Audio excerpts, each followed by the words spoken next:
গণেশ চতুর্থীর অনেক অনেক শুভেচ্ছা সবাইকে। তো আজকে ভেবেছিলাম অফিস শেষ করে একটু বিকেলের দিকে বেরোবো।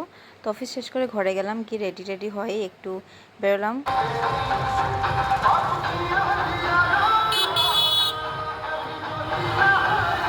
গণ্যুর দর্শন করতে।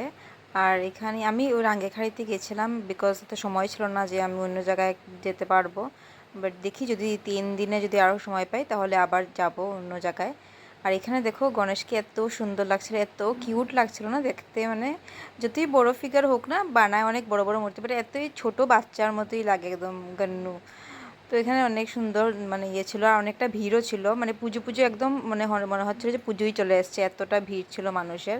তো এখানে গণ্যুর দর্শন করলাম, তারপরে গেছিলাম একটু খেতে, একটু পেট পুজো করতে। এখন বেরিয়েছি, পেট পুজো করবো না তো হতে পারে, একটু পেট পুজো করলাম। তারপরে ঘরে আসার সময় একটু মিষ্টি নিয়ে আসলাম, কালকে ঠাকুরকে দেওয়া হবে, গণ্যুকেও দেওয়া হবে। তো আজকের মতো এতটুকু, দেখা হচ্ছে পরে ভিডিওতে, টাটা।